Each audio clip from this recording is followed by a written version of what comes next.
On July the 31st of 2022, at approximately 5:30 a.m., Mackenzie Sharilla was in the driver's seat of a Toyota Camry with her boyfriend, 20-year-old Dominic Russo, by her side, and his friend, teenager Davion Flanagan, in the back seat. The three of them had been smoking marijuana while traveling through the suburb of Strongsville in Cleveland, Ohio. Sharilla was driving on a path she didn't usually choose, but one that she'd visited days before. In hindsight, it would be interpreted as her doing research. The Plidco building, a large brick building at the intersection of Progress and Alameda Drives, then came into view. An examination of the car's black box would reveal that instead of braking, Sharilla accelerated towards a brick wall and crashed into it at 100 miles per hour.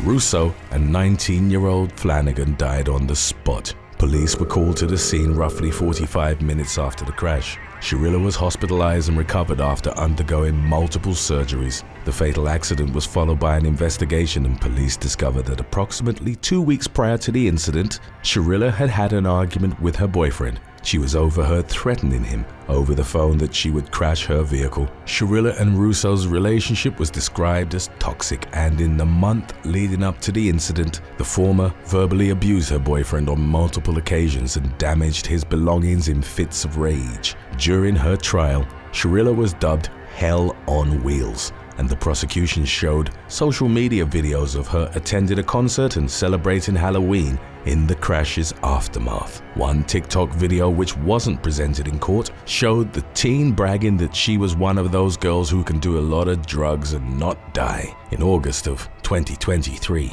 19-year-old Sharilla was convicted on multiple counts, including murder, and was subsequently sentenced to 2 concurrent 15 years to life sentences. Her driver's license was suspended for life as well. Sharilla apologized to the victims' families in court, referring to Russo as her soulmate, but claimed that she didn't remember the accident. The sentencing judge, however, contended she had a mission and she executed it with precision. The mission was death. The They Will Kill You team is now helping prevent you from falling prey to identity theft by partnering up with Surfshark VPN.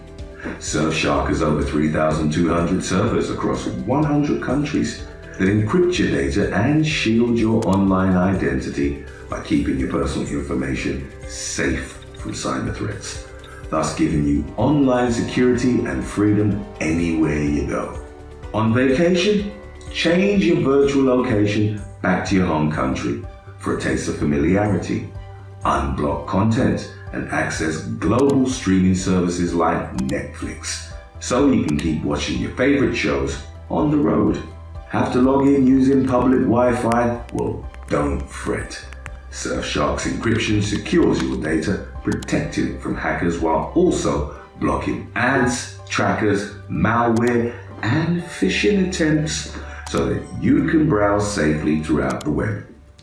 Using Surfshark is like having your own online bodyguard. So let them protect you today by visiting the link in the description below, or by using the promo code They Will Kill You upon checkout to get your first 3 months free. Number 6. Natalie Navarro.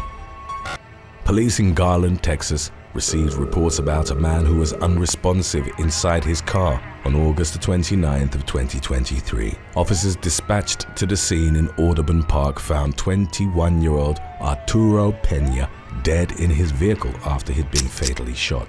The man was reported missing to the Dallas Police Department 2 days prior. On September the 1st, the authorities issued an Amber Alert for Natalie Navarro, a teenager who had disappeared under suspicious circumstances from an apartment complex in East Dallas. Within hours of the alert being issued, investigators identified her as a person of interest in Peña's death, along with 21-year-old Yordi Martinez. The incident was suspected to have been a robbery gone wrong in which Navarro lured Peña to the park, where he was gunned down by Martinez. Updates on the matter indicated that Navarro had been located and arrested on murder charges, while Martinez was believed to have fled to Mexico. As of mid-September of 2023, he hadn't been found. The young man had a rap sheet that included a felony indictment for shooting a gun into a house in Garland in November of 2022.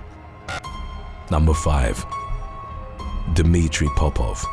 On the evening of July the 29th of 2023, New York City dancer and professional choreographer O'Shea Sibley was at a gas station in Midwood, Brooklyn with a group of friends. The group had spent the day at the beach celebrating a birthday and were in high spirits as they were pumping gas and dancing while listening to Beyoncé. They were then confronted by a different group who was leaving the convenience store and who hurled homophobic and racist slurs at them. One of the verbal abusers reportedly claimed that the dancing was offensive to his religion. Sibley, a gay man, confronted the group and attempted to de-escalate the situation. The conflict devolved into physical violence shortly thereafter. Teenager Dimitri Popov was captured on CCTV fighting Sibley one-on-one. At some point during the altercation, Sibley was stabbed in the torso by Popov. The blade pierced the dancer's heart and he became unresponsive in spite of his friends' efforts to revive him. Sibley was taken to a local hospital where he was pronounced dead.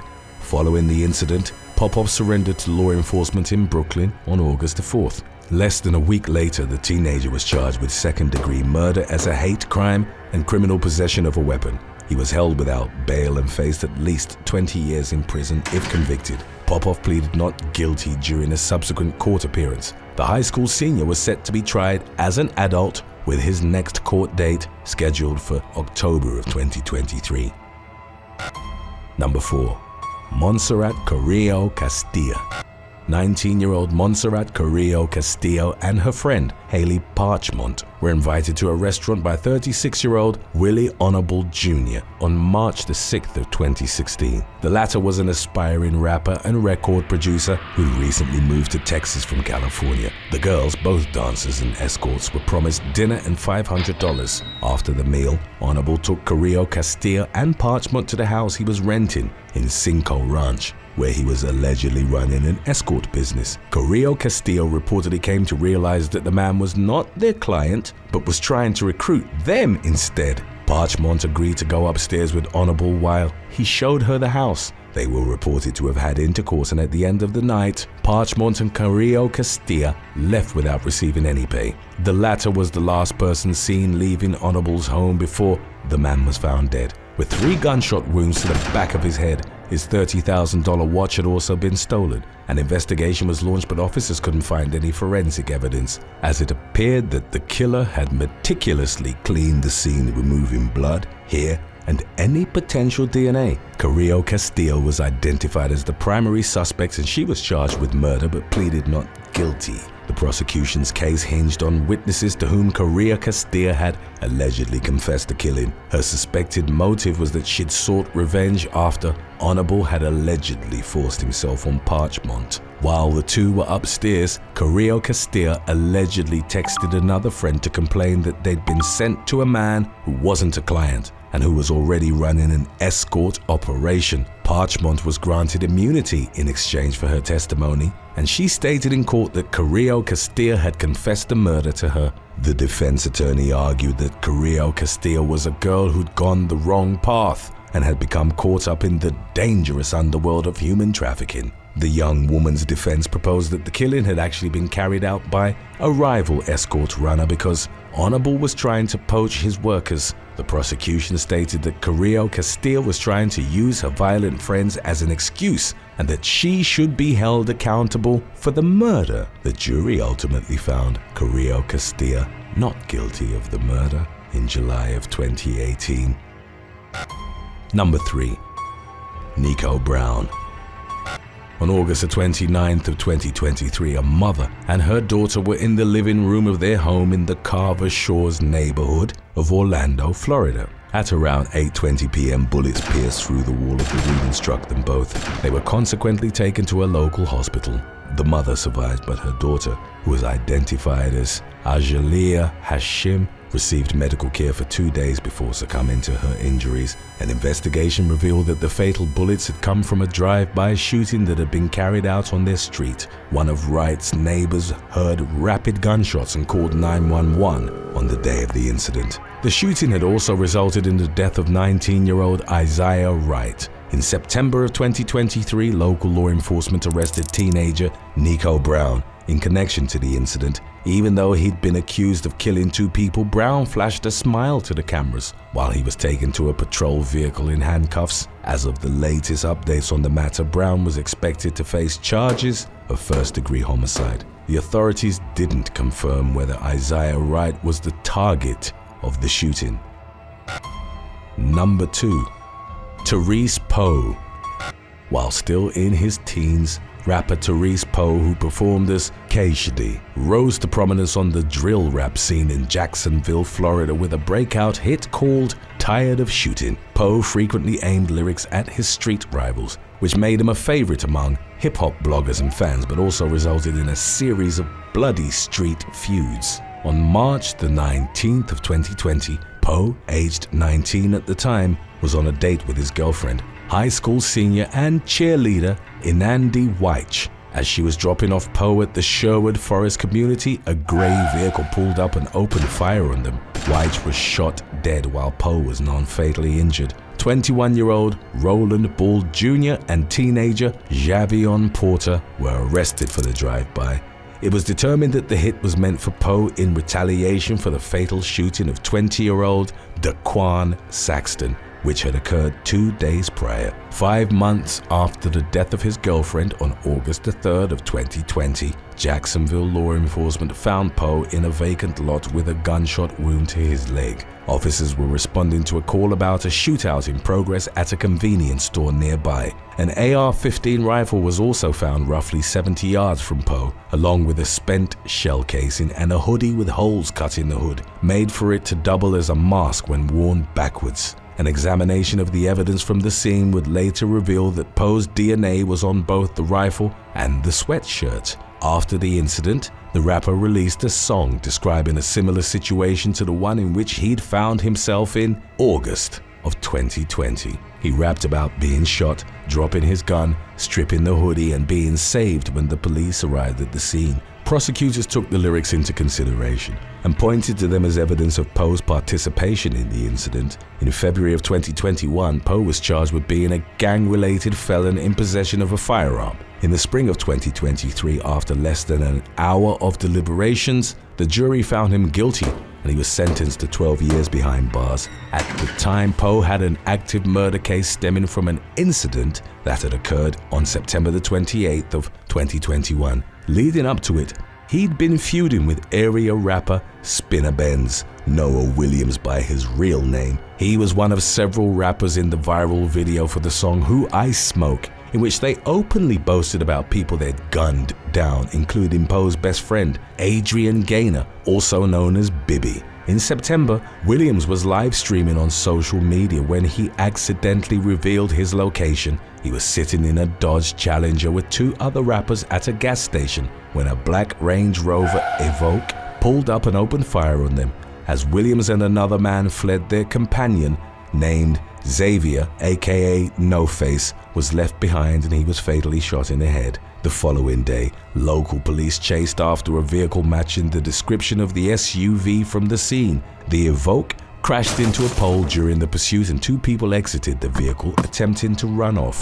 Officers caught the duo and identified them as Poe and another rapper, Lorano Span, who went by Lil Cracker. Poe was charged with second-degree murder, 2 counts of attempted murder, and gun possession by a convicted felon, while Span was charged with resisting arrest.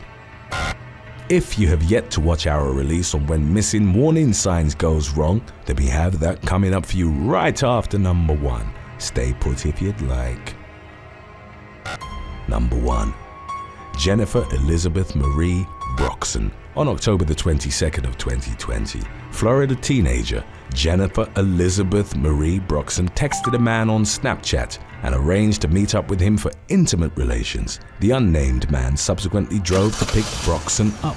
At the meetup spot, the teenager asked if her friend, teenager Allison Marie DeJanes, could come along, and the man agreed. Broxson then instructed him to drive them to the Simpson Riverboat fishing pier in Pace. By that point, the man had begun feeling uncomfortable as the teens kept complimenting his car and asking him questions about it. Upon arriving at the pier, Broxson told the man, "We gotta be real with you. We run a business," and announced that they were robbing and carjacking him. Broxson claimed that her friend had a Glock 17 and ordered the victim to step away from the vehicle and leave his keys behind. The man did as commanded until the teenagers demanded that he hand them his cell phone as well. A fight broke out. The teens tried to pepper spray him, but the victim managed to wedge himself in the driver's side door and began strangling DeJanes, who was screaming at her friend to get the gun. It would emerge that the teens had lied about having a firearm. As the victim was choking DeJanes, Broxson came at him from behind and attacked him with a stun gun, as well as a hammer, which she used to strike him in the head and body. The man was eventually able to retrieve his pistol from under his driver's side. Fearing that the girls would brandish their Glock, he shot them both multiple times. He then drove off, called 911, and waited for law enforcement. The teens were taken to a hospital where Broxson was treated for her gunshot injuries while DeJanes was pronounced dead after she'd been shot 7 times. Broxson was charged with the second-degree murder of her friend because she was committing the felony that resulted in her death. Broxson, whose mugshot showed her with the tattoo of a broken heart on her cheek, was also charged with aggravated battery, carjacking, and obstructing justice. Number 7. Cassandra Hassanovic. In July of 2008, 24-year-old Cassandra Hassanovic was murdered by her husband, Hadrudin, despite measures that had been put in place by the court system designed to prevent him from being able to come anywhere close to his wife. Cassandra was sitting in the car with her 2 children in front of her mother's house in Bognor Regis, England, ready to go to a women's refuge. She was on her way to the refuge in an attempt to stay safe from her husband. Out of nowhere, her husband appeared, dragged her out of the car, and stabbed her to death in the street with a large kitchen knife. An inquest into her death found that Cassandra was failed by the Crown Prosecution Service, or CPS, who should have done more to safeguard her life. In 2007, a non-molestation order was put in place by the courts, but despite Hadrudin continuously breaching the order, no real attempts were ever made by the police to take him off the streets, not even with Cassandra telling police exactly where to find her husband. Cassandra had gone as far as to flee to Australia, along with her 2 children, in fear and anticipation of her husband murdering her. But she was forced back to the UK after her husband took her to court, accusing her of kidnapping the children. Upon her return, her husband was made to sign an undertaking to neither approach nor contact his wife. Even with the undertaking in place, he still had on numerous occasions contacted Cassandra before the murder. Despite telling family and friends that she knew he was going to kill her, the police never made any real effort to arrest Hadrudin, eventually resulting in her death on that fatal day in July. He was arrested not long after the murder and in 2009 was sentenced to a minimum of 18 years in prison for murder after the jury had rejected his plea for manslaughter. The CPS later stated that it is now clear that there were shortcomings in the way we dealt with Cassandra's case, and that the murder was a watershed moment from which they learned many important lessons. Number 6. Jill Maher. Adrian Bailey was out on parole on September 22, 2012, when he assaulted and murdered Irish-born Jill Maher while she was walking home from a pub in Brunswick, Australia. Maher had been reported missing 6 days before her body was found, about 30 miles north of where she went missing. CCTV footage eventually pinpointed police to Adrian Ernest Bailey, who was taken in for questioning and admitted to the murder after a lengthy interrogation by Australian police. Anger broke out when the media got word of his confession and subsequently found out and reported that, at the time of the murder, Bailey was out on parole for a series of sexual offences, as well as knocking out a man outside a Geelong pub. Had Bailey been charged with the Geelong assault that took place while he was already out on parole, then he would have likely been back behind bars at the time of the murder. The case directly led to the Australian state of Victoria tightening up its parole laws. A serious parole breach now leads to an offender being automatically sent back to jail. Number 5. Alina Shackett. In 2017, 20-year-old Alina Shackett had just gotten out of an abusive and controlling relationship with her former boyfriend, Matthew Darby, aged 21. She had sought a protection order against him and had reported to police when Darby broke into her Oakland, California home in September, a break-in for which he was arrested and released on bail. All of the combined steps Alina took to protect herself resulted in a protection from abuse or PFA order. Unfortunately, the PFA order was unable to protect and save her life. 3 days after procuring the order and 3 weeks after the first break-in, Darby broke into her home again and bludgeoned her to death in the pre-dawn hours of October the 8th, 2017, using a claw hammer and 2 steel knives. Earlier, in March of the same year, Darby was arrested on suspicion of assaulting another ex-girlfriend of his after he'd called her 33 times over the course of a 2.5-hour time span. She allowed him to come over and gave him 30 minutes to talk before allegedly assaulting her. Darby was arrested and released on bail the next day. Law officials involved in the case argue that when Darby was arrested in September for breaking into Shackett's home, he should have never been let out on bail a second time. In October of 2018, Darby, in order to avoid the death penalty, pleaded guilty to first-degree murder and was sentenced to life in prison. Number 4. Maya Marcano.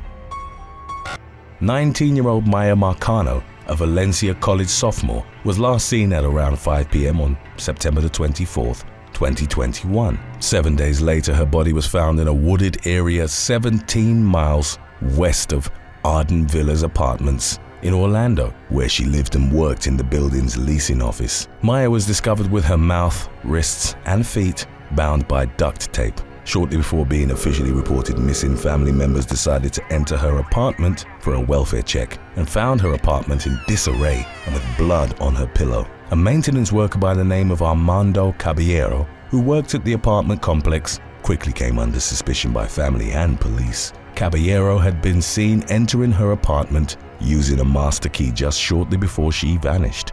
According to people close to her, Marcano had repeatedly rebuffed romantic advances by Caballero. In the aftermath of Marcano's disappearance, Caballero was confronted on video by a family member of hers who told him, "There's evidence of an obsession. Something.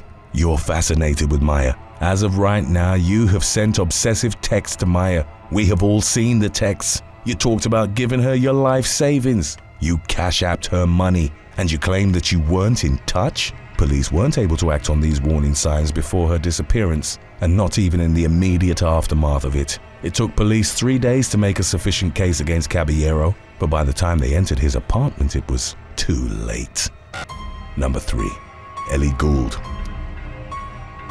Ellie Gould, an English sixth form student from Calney, Wiltshire, was found stabbed to death at her own home on May 3, 2019. She was murdered by her ex-boyfriend, Thomas Griffiths, with whom she'd recently broken up due to repeated and regular disruptions at her attempts to study, and because he subjected her to coercive control. Gould's father wasn't a fan of the relationship since Griffiths never talked, but Gould's mother, on the other hand, attributed this to teenage behavior. Nevertheless, Gould herself eventually decided to break up with Griffiths after realizing he was educationally sabotaging her. The Domestic Homicide Review into the case described it as, in this case, the perpetrator appeared to be disrupting Ellie's studying during an important period of revision, displayed insecurities, and appeared to be inducing guilt. Ellie sought a break from the perpetrator during their revision for mock A-level exams, but the perpetrator appeared not to accept this. Despite all the warning signs, neither Ellie nor the people close to her ever suspected that Griffiths would be crazy enough to want to murder her in retaliation. 17-year-old Griffiths was arrested shortly after the murder, quickly admitted to it, apologized for his actions, and was sentenced to a minimum of 12.5 years in prison. Number 2. Mary-Lane Levesque.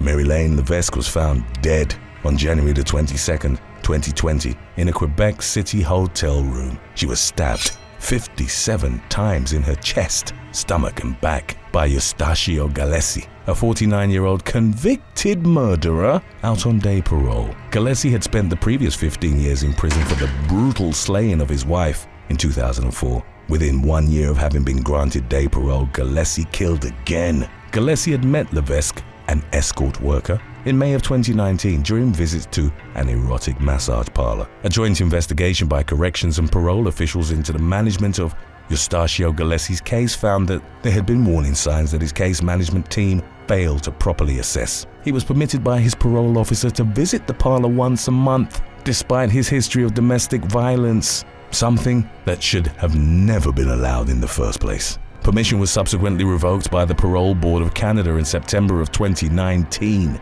but Gillespie flouted the rules and continued seeing Levesque. He told police after Levesque's murder that he'd been frequenting the parlor 3 times a week and that the halfway house staff where he was staying was unaware of these visits. At some point, when he began feeling as if she was distancing herself from him, Gillespie started growing jealous. On the fatal day of Levesque's murder, Gillespie had gotten her to meet up with him for dinner, after which they went back to the hotel where he murdered her. In February of 2020, Gillespie was sentenced to life without parole, a sentence that many believe should have been handed down in the first place after murdering his wife in 2004.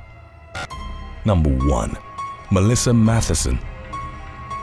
Melissa Matheson was living in a care home for people with autism in Knowle, England. In October of 2014, the 18-year-old, who was suffering from ADHD and autism, approached staff to complain of being stalked by 20-year-old Jason Conroy. A few hours later, she was found strangled to death. Despite staff being completely aware that Jason had previously tried to strangle both a teacher as well as his own mum, Matheson's complaints simply weren't enough. Matheson posed as the perfect victim for Jason, who was known to pose a risk to females, particularly young, petite women, who he feels he can easily overpower. Even before her complaints of his stalking behavior, staff had previously seen him on the landing near her bedroom looking anxious and agitated. On that fatal night, he entered her 3rd-floor bedroom and strangled her before trying to drag her to his 2nd-floor bedroom. Staff who heard a loud bang found her unconscious on the stairs with him standing beside. She died 4 days later. A review of the case found that Jason, who had a necrophilia fetish,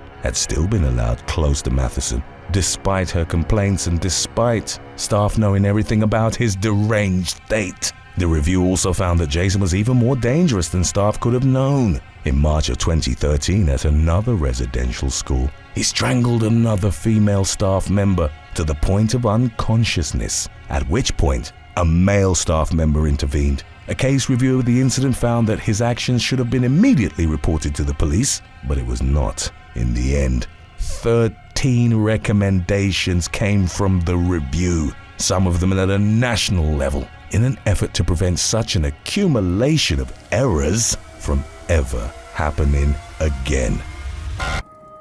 Thanks for watching. Would you rather go back in time 10 years or go forward 100 years into the future? Let us know in the comments section below.